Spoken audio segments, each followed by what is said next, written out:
तो वो सारे टूल्स आपको यहाँ पे भी मिलेंगे और यहाँ पे भी। तो जैसे अभी आप मान लो इसको मैनेज करने के लिए क्या कर सकते हैं, हम यूवी में जाके किसी भी पॉइंट्स को पकड़ के इधर उधर कर सकते हैं। ठीक।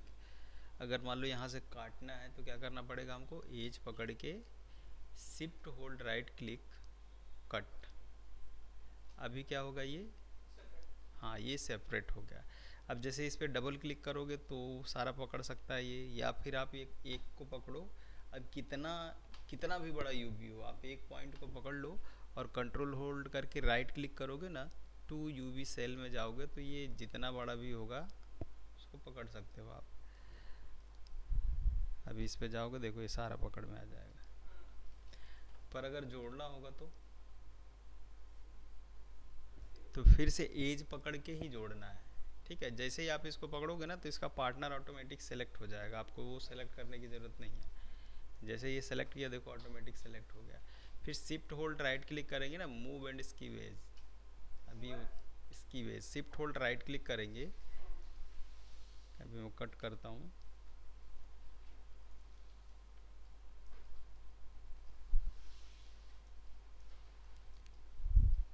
शिफ्ट होल्ड करके राइट क्लिक करेंगे तो एकदम ऊपर देखो मूव एंड स्कीवेज, ये अटैच हो गया।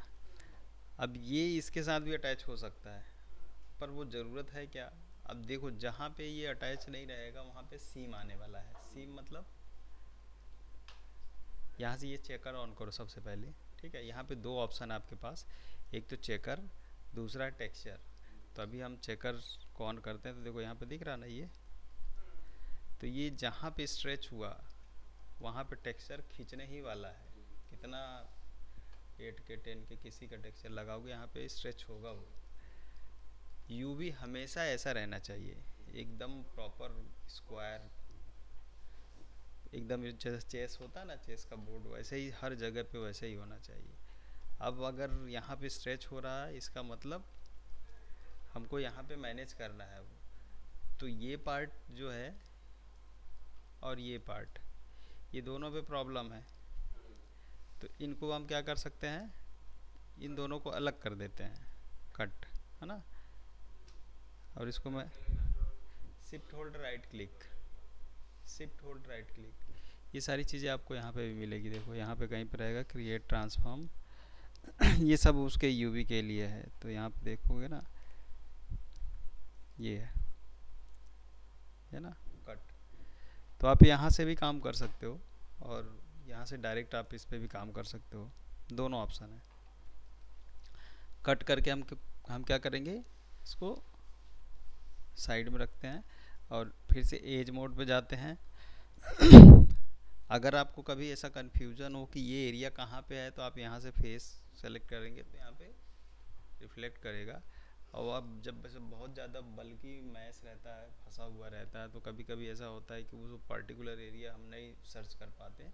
तो उसके लिए यहाँ पे एक वर्टेक्स का भी ऑप्शन है कि डायरेक्ट आप यहाँ से सेलेक्ट करके उस वर्टेक्स पे जा सकते हो। आप प्रेस करेंगे ना तो उस वर्टेक्स पे आ जाएंगे हम। और अगर आप यहाँ पे देख रहे हो कि यहाँ पे प्रॉब्लम है तो यहाँ से हम क्या कर सकते हैं, यूवी पे जाके डायरेक्ट यहाँ पे यूवी पे आ सकते हैं। समझ में आया, मतलब एक दूसरे व्यूज में आप स्विच कर सकते हैं। तो फिर से एज पे जाते हैं और इसको भी कट कर देते हैं। Control hold right click UV cell. अब एक ऑप्शन ये है कि मैं यहाँ पे देखो, अब हर एक शेप ना, जैसे हम कुछ बनाते हैं तो यहाँ पे कुछ पैरामीटर्स है जिससे रिलेट करके हम शेप्स क्रिएट करते हैं। तो सेम आपने कुछ ना कुछ बनाया होगा, उसका कुछ ना कुछ शेप होगा ना, या तो वो सर्कल होगा या फिर सिलेंडर होगा या बॉक्स होगा या कोन होगा, इस तरीके का कुछ ना कुछ होगा। तो यहाँ पे देखेंगे आप ना, तो यहाँ पे बहुत सारे टाइप्स हैं उसको अनरैप करने का। एक तो सबसे पहले इधर आ जाओ, एक सबसे पहले क्या है, ऑटोमेटिक। ऑटोमेटिक क्या करता है, अपने हिसाब से वो उसको सेट करके खोल देगा, पर एकदम प्रॉपर खोलेगा वो। पर आपको ये चीज़ ध्यान रखना है कि जितना ज़्यादा, जैसे अगर मैं इसको ऑब्जेक्ट मोड पे जाता हूँ, ऑटोमेटिक करता हूँ, ये एकदम प्रॉपर खुल गया है, इसमें कहीं पे कुछ भी प्रॉब्लम नहीं होगा देखो। पर प्रॉब्लम क्या है कि अगर मैं इसको थोड़ा सा, यहाँ पे भी EWR काम करता है, ठीक है। अगर आपको रोटेट करना है तो ई प्रेस करें। अब प्रॉब्लम ये है कि यहाँ पे आएगा सीम। सीम क्या होता है, जहाँ पे दो एज अलग अलग कहीं कटा हुआ है ना, मतलब यूवी को हमने कट कर दिया है, तो वहाँ पे टेक्सचर क्या है, अलग अलग दिखेगा। या तो आप बहुत बारीकी से काम करो कि ये मेरा वर्क एरिया है, ये पूरा यहाँ से लेके यहाँ तक, ठीक। और अभी जो FPS में कर रहे हैं, यूडीएम मेथड से कर रहे हैं वो लोग, तो इसीलिए थोड़ा परेशान भी हैं वो लोग। तो उसमें हम क्या है ना, रिपीट यूवी भी यूज़ कर सकते हैं, मतलब ये वाला बॉक्स भी, ये वाला बॉक्स भी, और यहाँ पे मल्टीपल टेक्सचर यूज़ कर सकते हैं। तो वो भी एक तरीका है, पर सिंपल वे में समझे अगर, तो ये मेरा वर्क एरिया है, इसके बाहर यूवी नहीं जाना चाहिए। इसके बाहर जाएगा ना तो रेंडर में रीड नहीं करेगा, ठीक। ये जो बॉक्स देख रहे हो ना, अब ये बॉक्स ऐसा नहीं है कि उतना ही छोटा है, इसको आप 8K 10K जितना बढ़ाना चाहते हो बढ़ा सकते हो। मतलब वो एक देखने में वैसा है, पर उसका एरिया हम सेट करेंगे कि वो बॉक्स कितना बड़ा होगा, 1K का रहेगा, 2K का रहेगा, 4K का रहेगा या 8K का रहेगा, वो हम डिसाइड करेंगे। तो ये जो सीम है ना, तो सीम के लिए जब मैं टेक्सचर लेके आऊँगा तो मैं इस एरिया पे मेरा टेक्सचर रहेगा। तो अगर यहाँ पे सीम आ रहा है तो मेरे को ये ध्यान में रखना है कि यहाँ का जो टेक्सचर होगा, इसी को काट के उसके वाले जगह पे रख दूँ जहाँ पे वो अटैच होने वाला है, तो सेम टेक्सचर हो जाएगा। या तो मैं उसी को ऊपर उठा के इसके ऊपर रख दूँ तो भी सेम हो जाएगा। मतलब कहने का ये है कि टेक्सचर लाना पड़ेगा तब अपन समझ पाएंगे प्रॉपर ना, और समझा पाएंगे। ये इमेज ढूंढ रहा हूँ मैं। तो अगर मान लो मेरे को यहाँ पे अभी बहुत शॉर्टकट में, अभी मैं प्रोसीजर नहीं बता रहा हूँ, एकदम रफ रफ। जैसे मान लो मैंने एक यहाँ पे मटेरियल दिया, अब इसके बारे में बात करते हैं हम। और इसके कलर पे ये नहीं चाहिए मेरे को, लैम्बर्ट,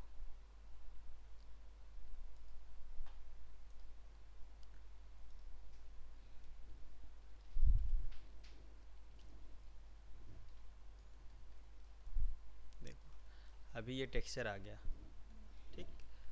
अब प्रॉब्लम क्या है कि ये रोड तो यहाँ से कट गया, दूसरे जगह आ गया। अगर आप इसको सेलेक्ट करोगे, यहाँ से टेक्सचर ऑन करोगे, इसको ऑफ करो, अभी ये दिख रहा ना। तो हो क्या रहा है, अगर गौर से आप देखोगे ना, तो ये जो एज है यहाँ पे है, और इसके बाद वाला कौन सा है, ये है फेस। तो यहाँ पे क्या दिख रहा है, अगर इसके एज पे जाएंगे, कौन सा एज है, यही है। तो डायरेक्ट इस टेक्सचर के बाद ये वाला टेक्सचर आ रहा, दिख रहा ना। तो या तो मैं इसको जोड़ दूं, तो जोड़ने के लिए क्या है, शिफ्ट होल्ड राइट क्लिक करेंगे एज मोड पे जाके, ठीक है ना, तो ये ऑप्शन आपको हाईलाइट होगा, नहीं तो नहीं होगा। तो जैसे ही जोड़ूंगा तो अब ये कंटिन्यूटी में आ गया, ये इसके पास चला गया।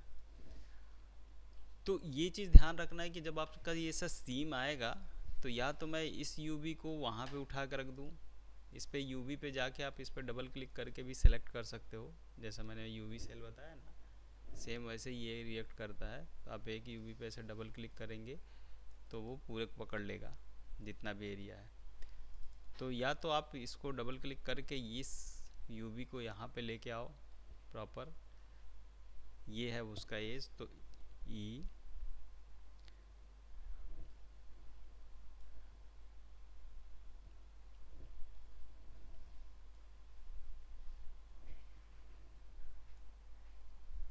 इस तरीके का थोड़ा सा और एडजस्ट करना पड़ेगा। इसको एडजस्ट करोगे ऐसा, तो ये प्रॉपर देखो यहाँ पे सेट हो जाएगा। तो समझ में आया ना कि यूवी का फंडा क्या है। सीम इसको बोलते हैं कि जहाँ पे दो एज जुड़ नहीं रहे या फिर कटा हुआ है यूवी में, वहाँ पे एक एज जैसा बन जाता है। और वो कहीं ना कहीं बनेगा भी, ऐसा नहीं है कि आप उसको इग्नोर कर दोगे, वो कहीं न कहीं तो आएगा ही। तो अगर आपको पता है कि मेरा कैमरा जहाँ नहीं जाने वाला है, तो आप उस जगह पे उस एज को रखो। ठीक है, जैसे अगर मैं फेस का यूवी अनरैप कर रहा हूँ तो मैं कहाँ रखूँगा, हेड का पीछे की तरफ, हेयर वेयर में दब जाएगा, है ना, ऐसे खोलूँगा इसको। अगर मैं आर्म्स की बात करूँ तो ये अंडर आर्म्स के नीचे से ऐसा जो एज रखूँगा, जैसे शर्ट का होता है, देखो ये भी तो सीम ही है ना, तो इसको ऐसे जगह पे रखा जाता है कि ज़्यादा प्रॉब्लम ना क्रिएट करे। जैसे साइड में हो गया, यहाँ फ्रंट में नहीं रखा जाता है ना। तो कोशिश ये करना है कि जहाँ पे हमारा कैमरा नहीं जाता वहाँ पे वो चीज़ आ जाए। तो ये था ऑटोमेटिक प्लेनर, मैंने किया था, ऑटोमेटिक किया था, तो ये अपने हिसाब से खोल दिया। अब सबसे इम्पोर्टेंट क्या है कि सबसे पहले अपने को रिलेट करना है कि मेरा शेप है कैसा। अभी ये क्या है, बॉक्स।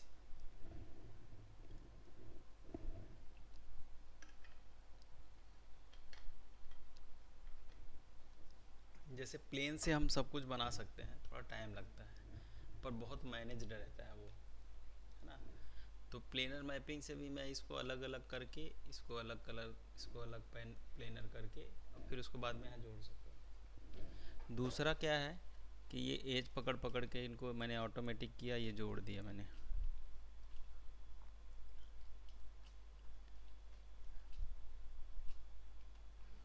ठीक है, शिफ्ट होल्ड राइट क्लिक करके ये अटैच कर दिया। अब अटैच करने के बाद अभी ये इधर है, ये इधर है, अब इसको ये क्या कर सकते हैं, हम स्केल करके रख सकते हैं वहाँ पे।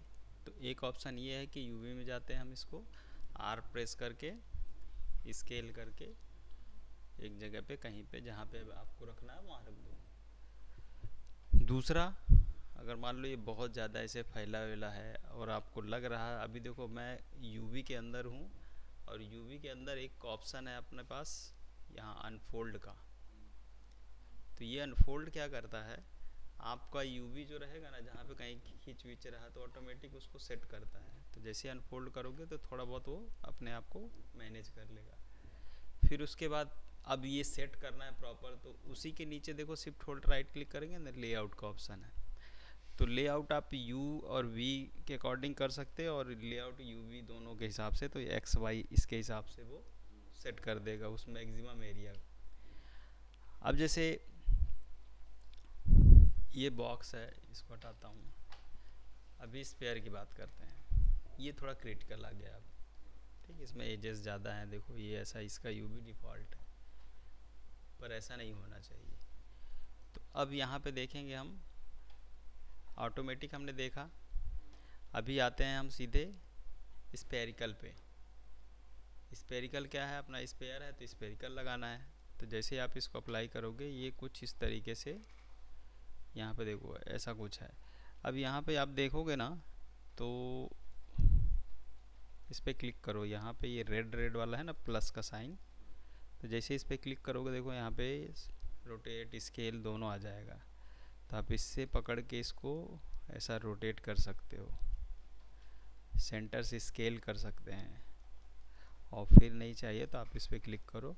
अब ये जो है ना, ये 50% के अकॉर्डिंग इसको कैप्चर करके रखा हुआ है। तो ये रेड वाले को पकड़ोगे ना, तो अभी ये पूरा ये यहाँ से यहाँ तक कैप्चर कर लिया, पर यहाँ पे बॉटम का छूट गया। तो ये कुछ इस तरीके से अभी पेयर से आया है, पर ये सही नहीं है। तो हम क्या करेंगे, पहले तो जितना एरिया यहाँ से कहीं से प्रॉब्लम था, तो इस एज को पकड़ के मैं shift hold right click cut, ये अलग हो गया। इसी तरीके से ऊपर का जहाँ तक छूटा होगा वहाँ पकड़ लेंगे, shift hold right click cut. अभी मेरे पास ये है, डबल क्लिक किया मैंने, या फिर कंट्रोल होल्ड करके टू सेल कर सकते हो, यूवी टू सेल। अभी इसको साइड में रखो। अब आते हैं इधर। अब ये सारे यूवी को पकड़ता हूँ मैं, शिफ्ट होल्ड राइट क्लिक करता हूँ, अनफोल्ड, तो ये इस तरीके से खुल गया। फिर इसको भी, अभी देखो दो कलर हमेशा आपको दिखेंगे यूवी में, एक ऐसा पिंकिश टाइप का, रेड रेड टाइप का, एक ही। तो ये मतलब एकदम सही है यूवी, इसका मतलब स्ट्रेच नहीं, अपोजिट है वो। गलत है, या फिर ओवरलैप है, या तो नीचे का ऊपर हो गया, जैसे ब्लैक वाला पार्ट होता है ना वहाँ व्यू पोर्ट पे, वो समझ लो रेड वाला पार्ट यहाँ है। ठीक, तो एक बार अनफोल्ड करते हैं तो देखो ये प्रॉपर खुल गया। अभी इस पे आते हैं, तो इसको डायरेक्ट भी आप अनफोल्ड कर सकते हो, कभी कभी ये ऐसे भी हो जाता है सक्सेस, और कभी कभी प्रॉब्लम करेगा तो आपको क्या करना है, छोटा छोटा एरिया पकड़ के करना है। जी रिपीट कमांड में प्रेस कर रहा हूँ, ठीक है, तो ये एकदम ऑर्गेनाइज हो गया प्रॉपर। तो अभी सबसे इम्पोर्टेंट क्या है, हमको चेक करना है कि इसमें चेकर्स प्रॉपर आए कि नहीं। देखो एकदम प्रॉपर है, यहाँ पे छोटा बड़ा दिख रहा, तो ये ध्यान रखना है कि अगर आपका यहाँ पे साइज़ ये है तो ओवरऑल साइज़ वैसा ही होना चाहिए। तो उसके लिए हम क्या कर सकते हैं, इन सबको पकड़ो, लेआउट। अब लेआउट के अंदर ये जगह कम है, ये छोटा है, ये सबसे ज़्यादा छोटा लग रहा है, तो इसके ऊपर इसको रख सकते हैं, है ना। तो सेम टेक्सचर रहेगा तो इसके ऊपर भी रख सकते हैं। अभी टेक्सचर का अगर आप बार बार रिपीट यूज़ करना चाहते हो तो जहाँ पे ये यहाँ पे टेक्सचर है, मान लो ये U1V करके है ना, यही टेक्सचर मैं चाहता हूँ इसके ऊपर भी, तो मैं क्या करूँगा, इसको भी पकड़ के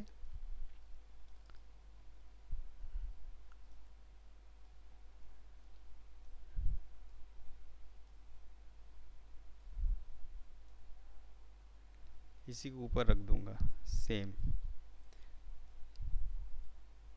तो क्या होगा, वो same to same texture read करेगा। समझ में आया। तो अगर मान लो आपको लगता है कि नहीं वही टेक्सचर रिपीट यूज़ कर रहे हैं, तो हम ये तरीका अपना सकते हैं कि हर जगह पे बार बार टेक्सचर डालने की ज़रूरत नहीं है, एक पे डालें और उसी पे यूवी दूसरे वाले का रख दें। ये मेथड कहाँ पे ज़्यादा अप्लाई किया जाता है, जैसे आई बॉल का टेक्सचर कर रहे हैं, अलग अलग करने की ज़रूरत नहीं है, एक टेक्सचर बनाओ उसी पे दोनों का यूवी रख दो, चलेगा।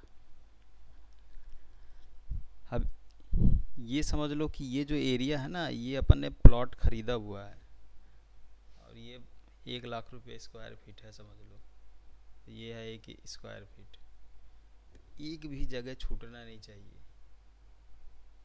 मैक्सिमम एरिया यूज़ करना है। कहीं पे ऐसा आपके नज़र से ऐसा ना रहे कि जैसे मान लो मेरे पास एक बीजी में बहुत सारे प्रॉप्स वगैरह ये सब कुछ है, सबको अब अरेंज करके यहाँ अंदर रखना है, प्रॉपर रखना है। अब ध्यान क्या देना है, किसको बड़ा रखना है, किसको छोटा रखना है। जैसे मान लो जो ऑब्जेक्ट आपका बहुत हाईलाइट हो रहा, बड़े का मतलब टेक्सचर का स्केल ज़्यादा वहाँ रहेगा, मतलब वहाँ पर टेक्सचर अच्छा दिखेगा। छोटे का मतलब बहुत छोटे एरिया पे बड़े टेक्सचर, जैसे मान लो यहाँ से यहाँ तक एक बड़ा सा टेक्सचर मैंने लिया और उस पे यहाँ से यहाँ तक एक यूवी रखा, तो उसमें प्रॉपर वो टेक्सचर दिखेगा, पर उसी यूवी को मैं छोटा करके यहाँ पर रख देता हूँ तो इतना टेक्सचर दिखेगा ना। तो स्केलिंग इस हिसाब से होना चाहिए कि किसको कितना, जैसे बड़ा एरिया है तो उसको बड़ा टेक्सचर यूवी करके रखो, छोटा है तो उसको थोड़ा बहुत इधर उधर करके रख सकते हैं। जो कैमरे के पास है उसको मैक्सिमम एरिया दो, ठीक, दूर है तो उसको थोड़ा बहुत कम भी दे सकते हो। तो इस तरीके से प्रोडक्शन में जो काम होता है ना, तो इस तरीके का बनाया जाता है कि जैसे जो कैमरे के पास है उसको हाई रेस का रखते हैं वो लोग, 4K वगैरह, थोड़ा सा कैमरे से दूर है उसके 2K, अगर और दूर है तो उसको 1K, लास्ट में तो ऐसे ही निपटा देते हैं। तो इस तरीके से वो 3-4 तरीके का टेक्सचर बना रहता है उसमें। अरेंज करने के का जैसे अगर आप खुद से अरेंज करोगे तो आपको प्रॉपर आपको पता होगा किसको क्या देना है। ऑटोमेटिक अगर लेआउट में जाके हम करते हैं तो वो अपने हिसाब से कर देगा, फिर आप उसको बाद में भी अरेंज कर सकते हो, ऐसा नहीं कि वो कर दिया तो खेल खत्म, ऐसा नहीं।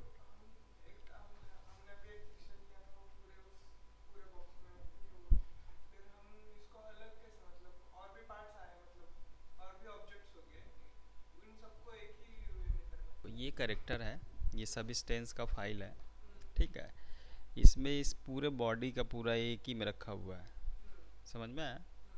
इसी तरीके से इसको देखोगे अगर तो इसमें बॉडी और का सबका है। ये वो जो स्क्वायर आप देख रहे हो वो स्क्वायर ये है, तो इसमें देखो हर एक जगह का यूवी रखा हुआ है, उसके ऊपर वो टेक्सचर डाला हुआ है जो अप्लाई करने के बाद ऐसा कुछ दिख रहा है, समझ में आया ना। तो वो इस एरिया पे अपने को हर एक यूवी को ना इस तरीके से अरेंज करके रखेंगे, और जब ये लेआउट लेके जाएंगे ना तो सब पे एक ही टेक्सचर नहीं रहेगा, वहाँ पे हम क्रिएट करेंगे कि फेस का है तो फेस का टेक्सचर होना चाहिए वहाँ ना। ये फोटोशॉप में भी कर सकते हैं हम, सब स्टेज पे भी कर सकते हैं, जी ब्रश, मड बॉक्स, किसी में भी कर सकते हैं।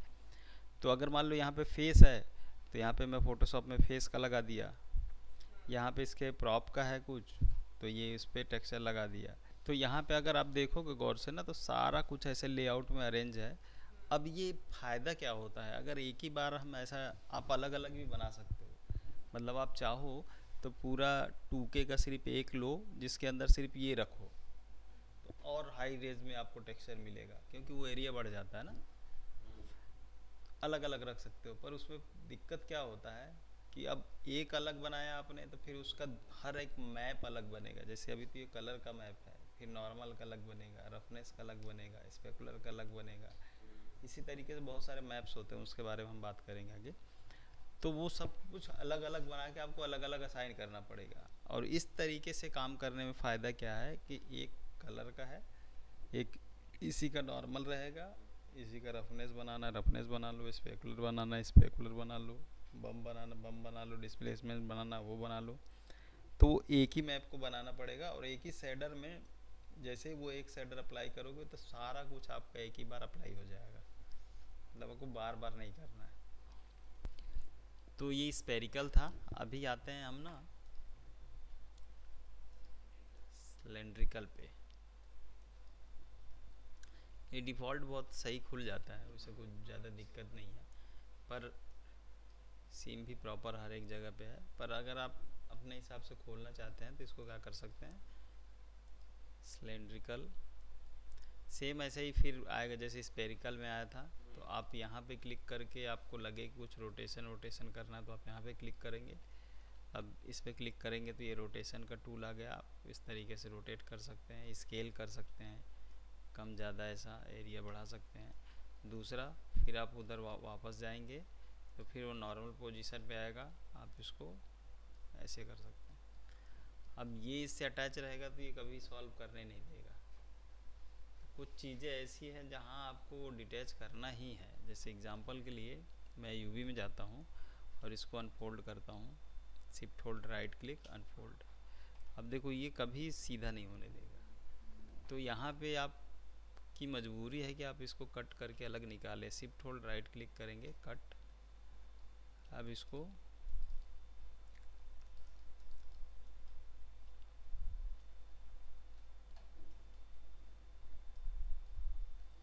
अभी फिर से अनफोल्ड करेंगे, ये एकदम सही हो गया है ना। तो जहाँ पे जैसा कॉम्प्लेक्स एरिया होगा, ज़बरदस्ती का काम नहीं करना है कि नहीं भाई हमको सीम नहीं चाहिए, अब वहाँ पे हम कट लगाएंगे ही नहीं। तो जहाँ पे ज़रूरत है वहाँ पे कट भी लगाना है।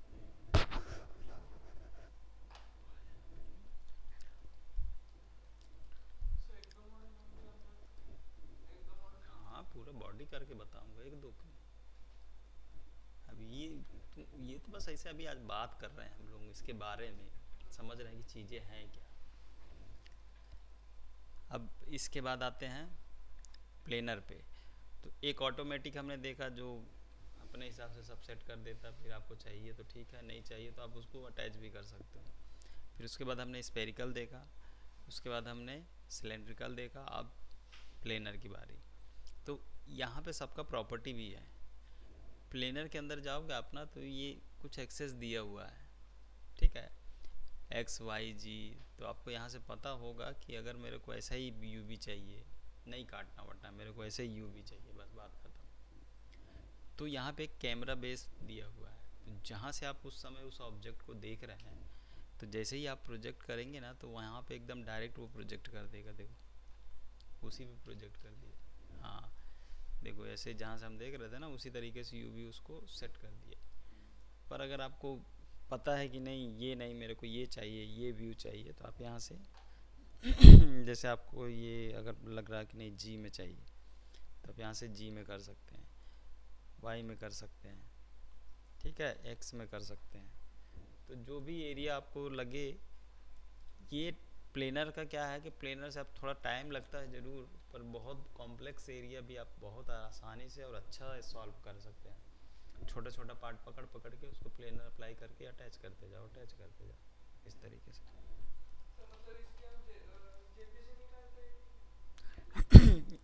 यहाँ से जाता है ये इमेज फॉर्मेट में, यूवी स्नैपशॉट है ना।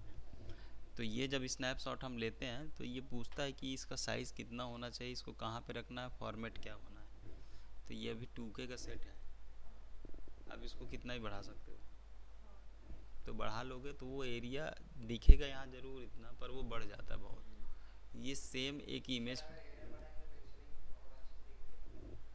जितना ज़्यादा एरिया उतना ही, जैसे अपन ज़मीन लेते हैं ना, तो जितना बड़ा ज़मीन लेंगे उतना अच्छा घर बनाएंगे। सेम वैसा ही है, जितना बड़ा एरिया आपका रहेगा उतना ही अच्छा आपका टेक्सचर दिखने वाला है। हाँ, ऐसा नहीं कि एरिया बहुत बड़ा ले लिया और टेक्सचर 1K का लगा रहे हैं और 8K का यूवी हमने सेट करके रखा है, ऐसा नहीं। आपको टेक्सचर भी हाई रेज का लेना पड़ेगा, या फिर आप सब स्टेंस पेंटर या फिर मडबॉक्स जैसे जीब्रस वगैरह सॉफ्टवेयर में कर रहे हैं तो कोई दिक्कत नहीं, वहाँ पे डायरेक्ट आप क्रिएट करते हैं, टेक्सचर सीधे बनाते हैं। सब स्टेंस के बारे में पता है ना आपको? पता है, सूना सूना सा लग रहा है। सुदर्शन यूज़ नहीं हुआ उसके बारे में, कुछ सूना टाइप का भी नहीं है, बहुत सूना है सुदर्शन। तो सुना ही नहीं तुम? सब स्टेंस पेंटर एक टेक्सचरिंग का बहुत स्ट्रॉन्ग सॉफ्टवेयर है। पहले मारी था, मारी को ओवरटेक करके अभी आगे आ गया मार्केट में, क्योंकि बहुत लाइट है, मारी बहुत हैवी है और थोड़ा सा बहुत, एक तो जल्दी मशीन में इंस्टॉल नहीं होता, बहुत हैवी है, लैग बहुत मशीन करता है ये। हाँ, ये सब स्टेंस पेंटर खासियत क्या, बहुत एकदम मक्खन चलता है।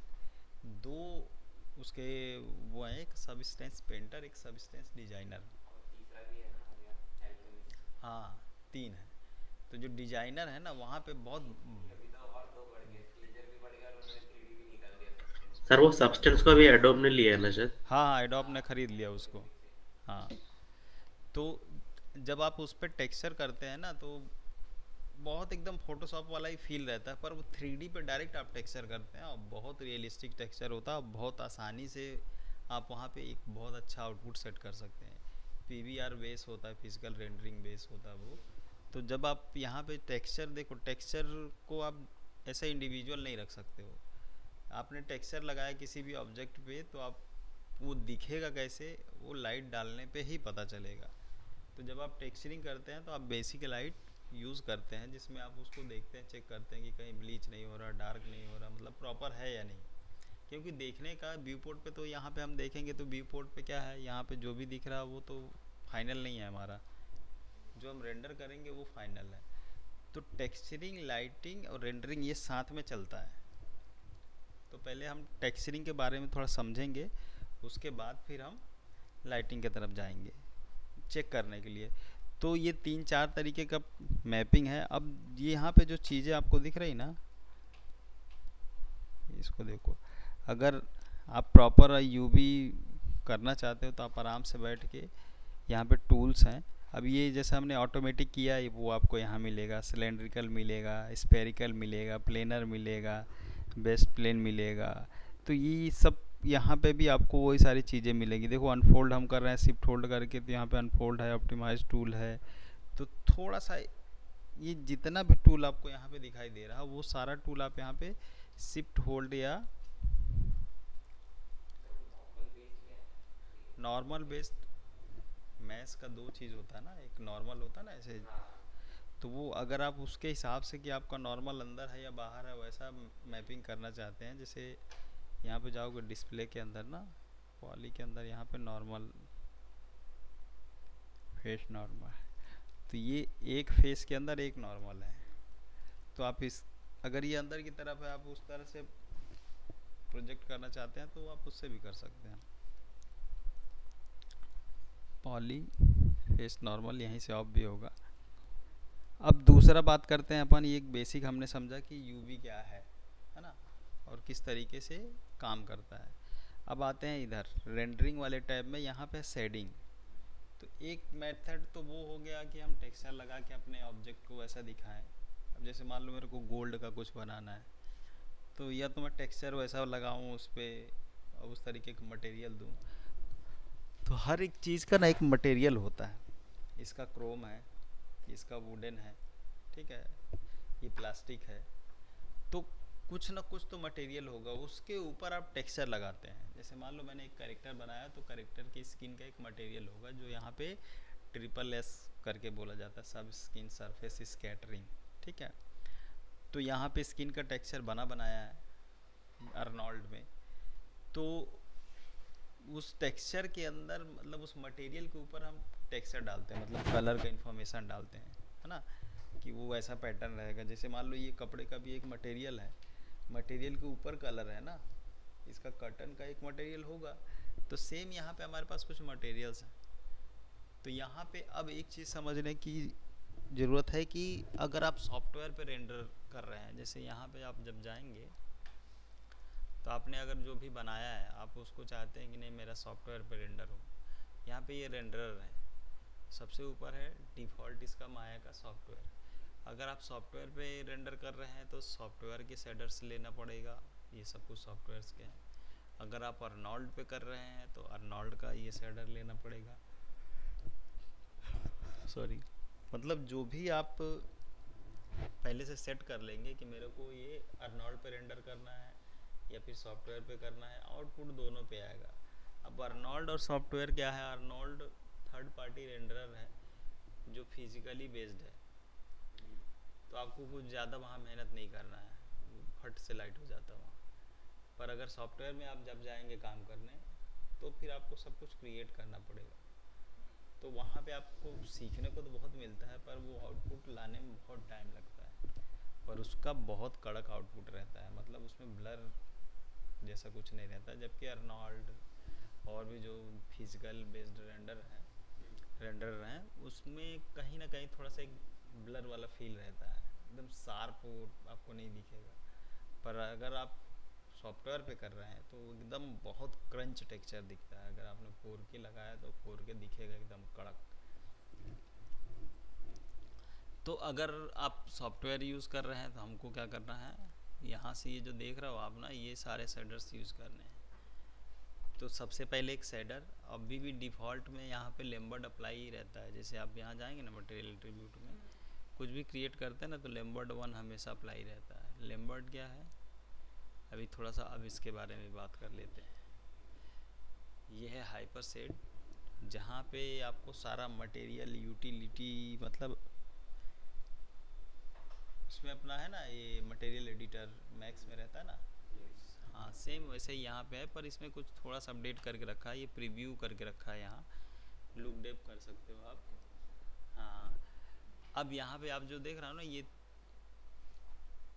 ये दो मेन पार्ट है इसका। इसमें जो आपने लिया है अभी तक टेक्सचर वेक्चर सब वहाँ पे दिखेगा।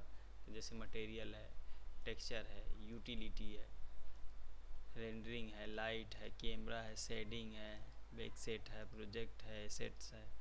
तो यहाँ से यहाँ तक तो जो आप यूज़ कर रहे हैं वो आप यहाँ से देख पाएंगे। यहाँ पे अगर नाम आपने देखो लेम्बर्ड 1 उस पर अप्लाई है, लेम्बर्ड 2 है, ये कुछ और दिया, पार्टिकल के लिए दिया हुआ है। तो अगर आप यहाँ पे तो आपको दिखेगा, पर आप इस पर अगर काम करना चाहते हैं, कुछ एडिट करना चाहते हैं, एग्जाम्पल के लिए उसका कलर चेंज करना चाहता हूँ मैं, तो सबसे पहले राइट क्लिक करके ना इस पर ग्राफ नेटवर्क में आएंगे। अब वो यहाँ पे आ जाएगा। इस पर भी ज़्यादा लोड लेने की ज़रूरत नहीं है, अभी ये अपन 2-3 दिन रिपीट करेंगे तो दिमाग में आएगा, क्योंकि यहाँ आपका पहला लगता है नोड से पहला संपर्क हो रहा है ना, तो थोड़ा सा वो उटपटांग लगेगा, ठीक है। तो अब इस पर डबल क्लिक करेंगे तो आप यहाँ से क्या कर सकते हैं, इसका कलर चेंज कर सकते हैं, इसका रेड, ग्रीन, ब्लू, जो आपको चाहिए आप यहाँ से चेंज कर सकते हैं। मतलब इसके मटेरियल को अब मैं एडिट कर सकता हूँ। और जो हम राइट क्लिक करके टेक्सचर फाइल वाइल लेते हैं तो वो सब सारी चीज़ें यहाँ पे आपको लिस्टेड मिलेंगी। अभी मैं माया के इस पे हूँ, तो माया की जितने भी यूटिलिटी हैं, शेडर्स हैं, देखो ये है लेम्बर्ड 1, ये लेम्बर्ड है ना, ये है लेम्बर्ड। तो अगर आपको कुछ सॉफ्ट टेक्सचर बनाना है तो आपको लेम्बर्ट लेना है, ब्लीन है, नस्ट्रॉपिक है, फोंग ई है। मल्टीपल शेडर बनाना है, 2D जैसा फील देना है अगर 3D कैरेक्टर को, तो आप ये रैम शेडर यूज़ कर सकते हैं। इसके बारे में आगे हम बात करेंगे। अगर अर्नोल्ड में जाएंगे तो ये सब तो आपको सोचने की ज़रूरत ही नहीं है, वो बना बनाया मिलता है। ठीक, तो ये है सॉफ्टवेयर से रिलेटेड सब कुछ। फिर उसके बाद आप जब आएंगे तो यहाँ पे अर्नोल्ड का टैब है, इसमें शेडर्स के अंदर जाएंगे, ये अर्नोल्ड का शेडर है। इसका देखो बहुत कम शेडर है, क्योंकि सब एक ही के अंदर बहुत कुछ है। जैसे एग्जांपल के लिए ये AI स्टैंडर्ड सर्विस है ना, इसको मैं क्लिक करता हूँ, अभी ये यहाँ आ गया। साथ में इसके एक इंजन आता है। अब इस पर डबल क्लिक करोगे ना तो यहाँ पे प्रीसेट्स हैं, जहाँ जहाँ स्टार आपको मिलेगा ना वहाँ पे प्रीसेट रहेगा। अब देखो इतना कुछ बनाया, आपको कुछ बनाना नहीं है। ग्लास व्लास ये वो दुनियादारी बहुत सारी चीज़ें हैं जो आपको जनरली यूज़ करना, वो बनाने की ज़रूरत नहीं है, वो बनाया। मैनुअली भी आप बना सकते हो, पर जब बना ही बनाया तो क्यों मैनुअली बनाएगा ना। पहले ये सब हम लोग सॉफ्टवेयर में बनाते थे, ग्लास जान निकल आती थी ग्लास बना के, उसका फील लाने में ना सॉफ्टवेयर में, मतलब उतना रियलिस्टिक तो नहीं लगता था जितना इसका लगता है, पर बनता था, पर बहुत मेहनत करना पड़ता था। अरे उसमें तब मेंटल रे चलता था। जैसे अभी इसको ग्लास बनाना है ना, तो यहाँ पे देखो ग्लास है, बस ग्लास पे जाकर आप इसको रिप्लेस कर दो, ये हो गया।